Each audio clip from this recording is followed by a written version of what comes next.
Spring is a wonderful thing, of joy and splendor. It's such a beautiful day. Good evening, ladies and gentlemen, and welcome to the launch of A Table for Two by Tom McElligott. Tom McElligott's stories, poetry and photography are featured in several publications, including The Clare Champion, Limerick Writers Centre Anthology, number 12, Limerick City of Culture Anthology, The Art of Limerick, Write.ie website, and UL Owen Stone Journal. He was born in Israel and lives in Limerick. He is married to Alice and they have 3 children. A Table for Two is his first published collection of stories. And the book is published by the Limerick Writers Centre Publishing under their community publishing initiative. And now, the publisher, Dominic Taylor.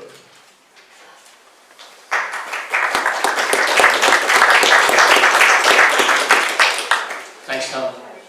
And thanks to all of you for coming out here today to celebrate the publication of Tom McElligott's collection of short stories, A Table for Two.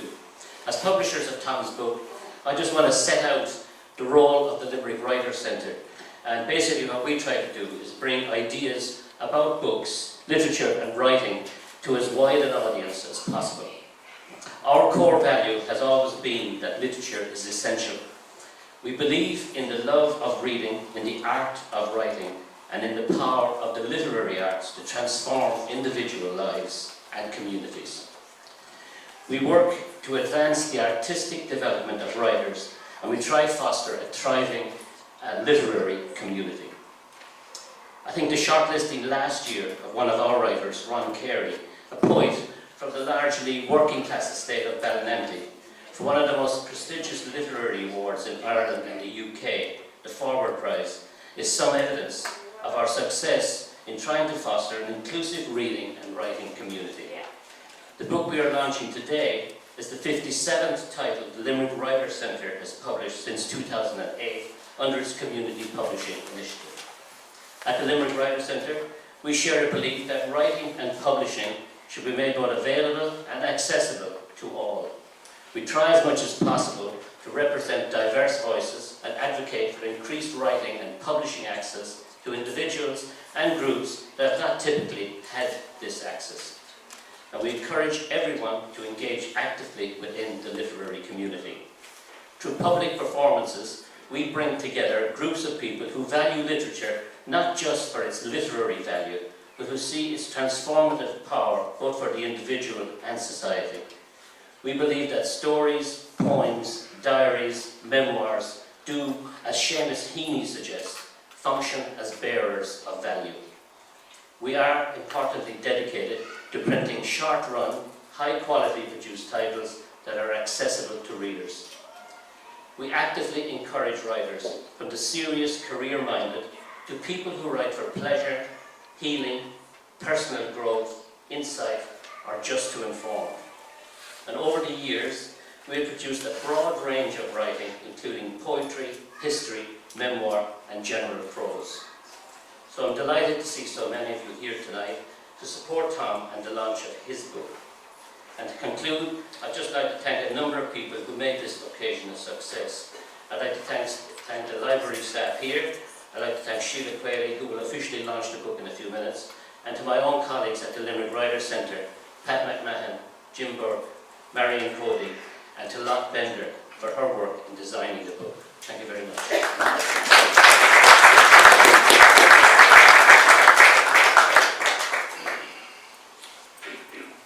Thank you very much, Dominic Taylor. Now it gives me great pleasure to introduce creative writing tutor Sheila Quealey, who will officially set this ship of state afloat. Sheila Quealey.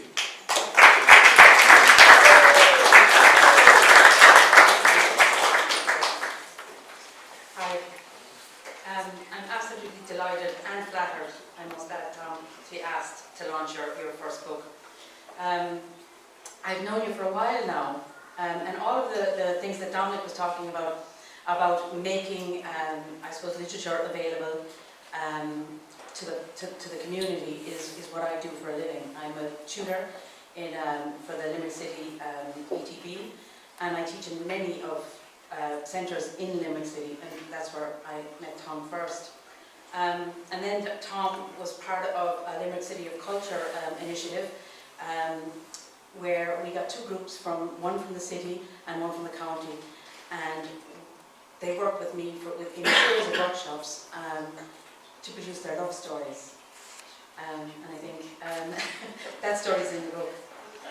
So I've known you for a while, Tom, and I think the idea of being able to have a book in your hand, a book of your work, for everybody here to read is very special. And I think the reason it's very special is because it's become a really difficult, I suppose, trying to publish your own work has become nearly impossible. It's a dog-eat-dog world. There's huge competition. Publishing houses now won't even look at somebody without an agent. You have to get to an agent. More people are writing, more and more people are writing. As I said, I work in communities all through Limerick City, and there's so many talented writers. A lot of them whose work will never be seen. But that's not because they're not good enough. It's because it has become, I suppose, the print medium is in competition with online journals. And it costs money. It costs money to produce a book. So it's the idea that there's a place in Limerick City that's taking work, putting it together and putting it between the covers of a book for other people to share and to read is a really remarkable thing. It takes courage to be a writer. And anyone who has tried or attempted to write will know this. It's one thing writing in the quiet of your, wherever you write, whether it's in your kitchen, whether it's in your study. It's another thing altogether to take that and show it to somebody. Whether that's in a creative writing group, where you read it in for critiquing, or you decide that you're ready to get it together and to put it in a book and say to the world, this is my work. This is what I've created. And I think that takes a huge amount of courage, and I admire you. I really do. I write myself, and most of it's still at home. So I don't practice what I preach a lot, but I do have a huge admiration for people that do take this step. A friend of mine she's a writer. She's has been learning for a few years, and she's joined this club called the 100 Rejection Club. And it's a very strange idea that you'd want to be a part of a club that you collect rejections. But the idea is, and I think this is such a positive thing out of a negative idea, is that if she reaches 100 rejections from publishers, from short story competitions, it means that she's tried 100 times to get her work seen. Isn't that courageous? Isn't that amazing? And I think she only had about 20 at the moment. But it's a way to deal with rejection in a very competitive world. And it's such a wonderful thing to be able to keep trying in the face of that. And I think the idea that in a community like Limerick, that we can go into O'Mahony's and see books like this. The Heart of Limerick, the book that I referred to earlier, sold out. People absolutely could not wait to read about the love stories of people in their community, because they could relate to them. And Tom, you do a lot of that in this book. You ground it in Limerick City. A lot of your references are recognisable to the people who live here. And because of that, this is a social history as well. It's culturally and socially very important. Sometimes I go off script, that's my problem. I really enjoyed it, Tom. I read it, and I said, I know your work. And there's a mixture. It's quite an eclectic mix in this book. There's fiction, there's non-fiction, the memoir piece from the Heart of Limerick. But there's certain things that I picked out, and I know you're going to read yourself, so I don't want to take away. From Sweet Expectation, it's a lovely story about a boy developing his conscience, only to find that sometimes loyalty doesn't pay. But there's beautiful descriptions in this book. For example, he wiped away the dribbling with a drag of his ragged sleeve. Sissy glared at him, unable to hide her conviction that Milo was about to make a sweet-fingered snatch and grab. But to nab him in the act was a different matter entirely. Or, from the black cats have kittens. The scarecrow looked alike, swaggered downtown, sauntering along in his size 11 Doc Martens, shoulders drooped and swaying from side to side in a big man's walk. Out of the corner of his mouth, he puffed on a cigarette that he gripped between his teeth. His long coat ends stuck out like the black-tailed magpies, and stringy hair trailed like rats' tails from under a red cap which he wore to the front. Sergeant Fairlight quickly made his acquaintance with him for the wrong reasons. Isn't that beautiful? Then there's the touching love story that is A Cup of Tea. There's the gentle teasing of a couple together for a long time, yet still paying attention to the careful attention to one another. The local references make it immediately recognisable that it's Limerick. Aspirations of love were not in my thoughts when I met the lads in South Spar. Later, the call for an after-hour drink or a chance to mingle with the opposite sex triggered a thirsty and hormonal urgency.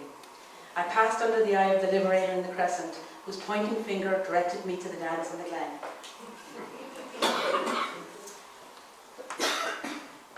Then there's the flash fiction, Losing Touch, which is a poignant moment in time capturing the loss of the simple yet important things leading to the devastation of a life and the hope for the future. Counting Down the Clock, it's a social commentary and something we're very familiar with at the moment. To quote, "I didn't know what to expect when I arrived at the hospital. The air in A&E was filled with that nauseating smell of the hospital. Faces of the ailing and the caring were tense. Bedlam ruled. A baby cried with a croup cough in the arms of a mother. A nurse talked to a sickly young woman who lay semi-conscious. Through a split behind the curtain in the far corner, I saw a feverish old lady lying alone, crying out in a guttural voice for a pain reliever. And a dishevelled junkie staggered about, making a damn nuisance of himself. The porters put manners on him, telling him to sit down on a long bench seat, which he did like a shivering, curled-up dog. Overworked medics buzzed about. HSC, how are you, I thought with anger, at the incompetency of our elected representatives and their false promises to improve hospital services." I won't read any more, because it's all in the covers of the book. Congratulations, Thomas, and well done. And I guarantee you, when you go home tonight, a cup of tea, glass of wine, whatever it is, sit down and you'll read it from cover to cover.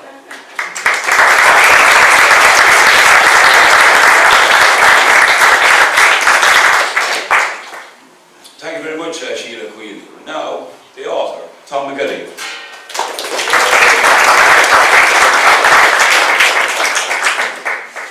Thanks very much for the nice welcome and for helping to launch the book this evening.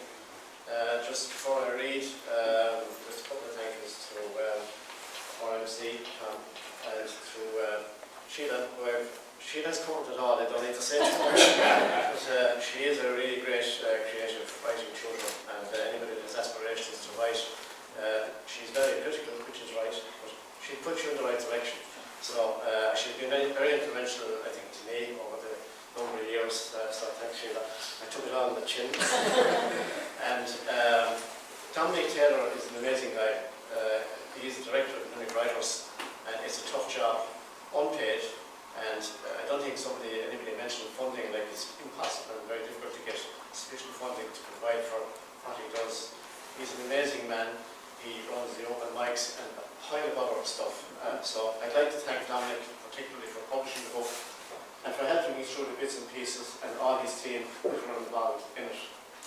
I'd just like to thank Niamh and Margaret here in the library for putting on a very impressive, I think, arena for a book launch. And just one other, that my chief critic is down there, she's mentioned in the cup of tea, which you see in the book, and her critique, she tells us that she sees it, she has always done. And it's ironic with her 40 years married this year, so thank you, Alice.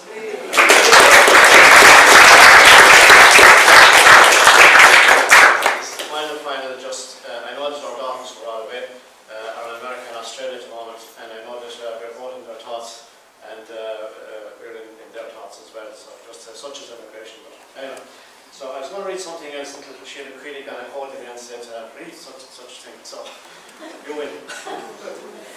This story is called Gruffy's Coffee Morning, and there's a lot of fellas here actually who would kind of get a part in this, as I used to work with years ago. It's a story about the guy who was into the cafe, it could be in this establishment outside, and he wants a cup of coffee, he wants to read his paper in peace. But he kind of doesn't always walk out like that. So, Gruffy's Coffee Morning. A tickling cough had kept me awake for hours. I was like a bag of cats when I got out of bed after 9 o'clock, trudging downstairs while the kettle was full. When I discovered I had no milk for my coffee. Another one of those days, I thought. At 11:15, I sidled down in the rain to the newsagent to pick up my daily paper. Reading the headlines did nothing to perk me up, or quell my impatience as I waited to pay in a static queue. And then I had to listen to some noisy gab from the newsagent, Mrs. Collins. Bad morning, Mr. Crusty. Terrible day. You're very serious looking in yourself. Have you the flu, she nosed. No, it's the full moon, I replied with a forced grin. Not in form for chat today, I almost said, biting my tongue. She shrugged her shoulders and cast her eyes up in despair at me. Outside on the shopping mall, a waft of coffee enticed me into Gusto's cafe. Good morning, Mr. Crusty, said Gusto. Not so far, it isn't, I said under my breath. There wasn't room to swing a cat in Gusto's. A cacophony of screaming babies and pesky toddlers lasted out, while mammies didn't care or take a blind bit of notice. I was like a fish out of water, being the only male customer in the place. In the middle of the coterie of Motherhood lay one vacant table. I rushed to reserve it by depositing my cap, glasses and paper on it. At the counter, I ordered a large Americano. A golden pastry sausage roll sat on his ink white plate. It was the last one. I ordered it without delay. You go, Mr. Crusty. I'll bring pronto, said Mariana, pointing to my table. My glasses and cap had disappeared. I cursed my luck. And then I spotted them. Little Rosie had my glasses on, while her twin brother Danny was walking around blind, with my cap hanging down at his bumpy nose. Mammy was unconcerned until she said, Danny, put that thing back wherever you got it. There could be anything on it. I cleared it up and retrieved my cap and glasses from the terrible twins. The scamps watched me with a look of more mischief, offering a pretense of demure harmlessness under their shy smiles. Luckily, my paper was still in one piece. The din in Gusto's was ear-piercing, like the incessant clamouring of a colony of pepping penguins at Breedington. Mammies pecked out beavers jabbering, one louder than the next. Their hungry babies were crying louder still. I waited and waited, giving the Gusto the command for God's sake look with the coffee and sausage roll. He returned a sardonic smile, saying, come soon, sorry. I was surrounded like the Lone Ranger in the middle of a tribe of loud screaming, ready to scalp Red Indians. Not a daddy in sight. Then the mammies began to compare notes in baby talk. Goo, goo, goo, little baby. Spit an image of you, said a flattering mother. Oh, really? Do you think so? Replied the beaming baby's mammy. Coochie, coochie, coochie. Who's a good boy? Asked the mother of the twins. Why, me stupid, baby would have replied if he could. How old is himself now, said Danny's mother. He was 3 months yesterday. 3 sided nappies already this morning. Must be from the jabs he got yesterday, replied his mother, who didn't seem to notice that the smell of number 4 had arrived. My twins are 2.5. Holy Thurs, the two of them, said the mammy. I know, I felt like bellowing out, trying to be nice. Meanwhile, Belinda, another expectant mammy, sat with her brood 3 tables away. I see that Belinda's on the way again, said the terrible twins mammy, looping an exaggerated hand over her stomach. 6 under 8, imagine. Better more than me, she whispered. Oh my God, 6 under 8, offered her pal. Yeah, I sighed so hot. The cafe door opened, admitting another 5. Another family of 5. Jenny, you're over here. Come and join us, they shouted into my ear. Oh, in God's name, could she miss them? They were the main act. That's right, pile in there with the rest of the sardines, no problem, I muttered. Jenny circled the double buggy and squashed herself in beside me, uninvited.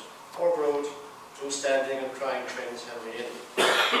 She She clanked her baby bags on my table, spilling out baby bottles, wipes, and a couple of sewers without acknowledging my presence. Different wavelength, you see, unconnected, not able to recognise an old codger trying to have 15 minutes peaceful time. There was no escape now. Marianne arrived with my cup, all smiles, giving an apology in broken English. I returned another light smile.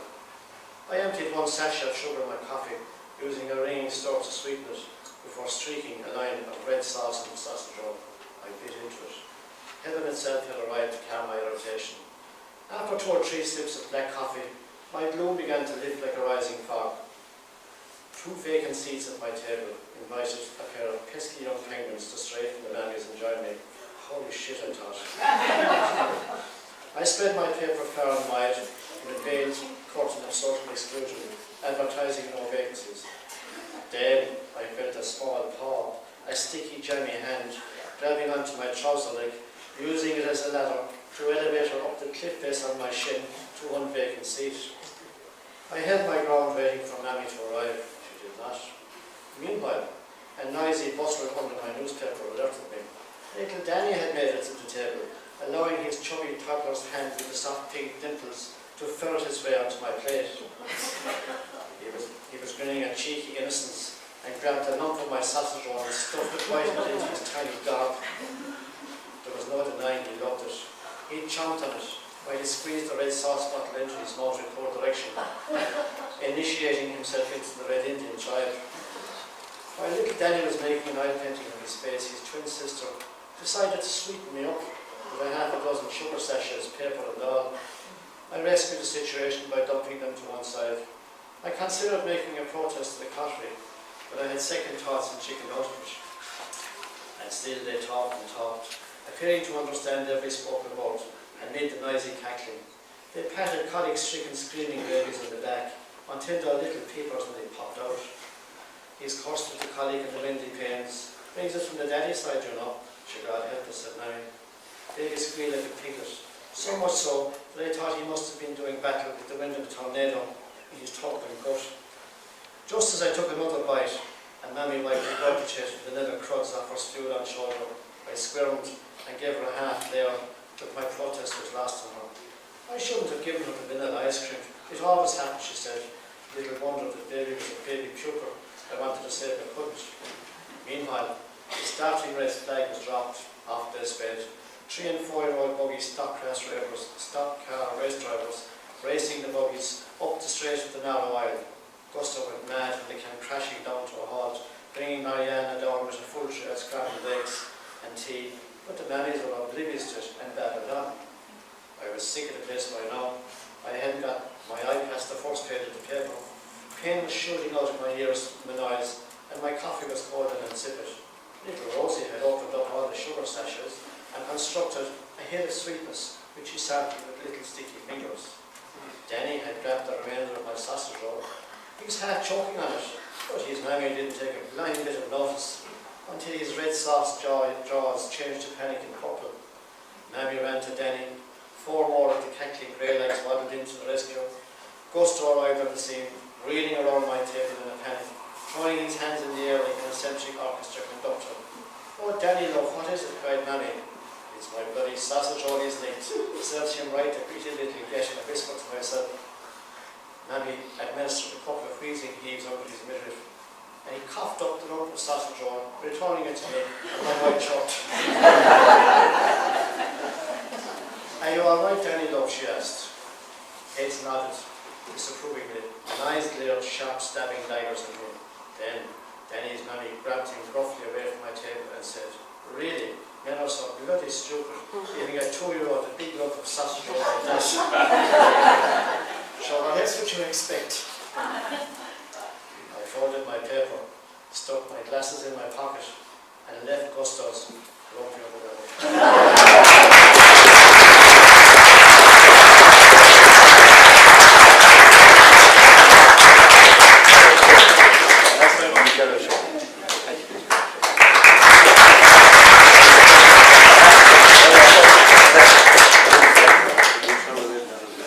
That was Tom McElligott's heartrending account of life with a bunch of little incorrigibles.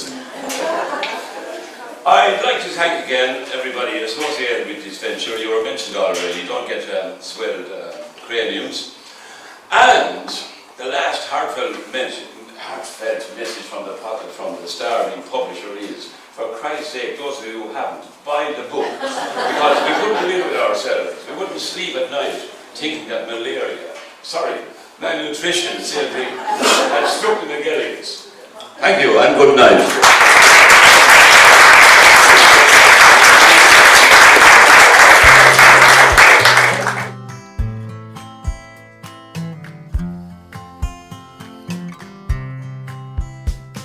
Spring is a wonderful thing, the joy and splendor it brings.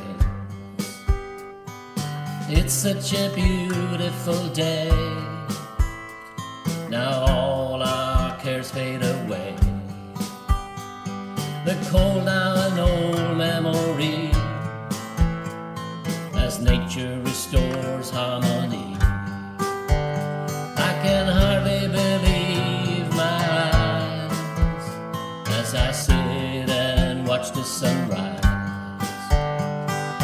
Winter at last now is gone, and the lengthening day moves along, and the old and the lonely linger a while only as the circle of life carries on. It's a beautiful day, it's a beautiful day, it's a beautiful day to be alive today. It's a beautiful day, it's a beautiful day, and everything is going my way. Love is like heaven above, it's you that I'm dreaming of.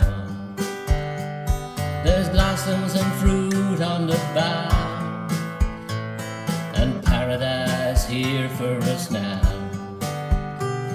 Alas, how the hours quickly pass, and the day turns into the past.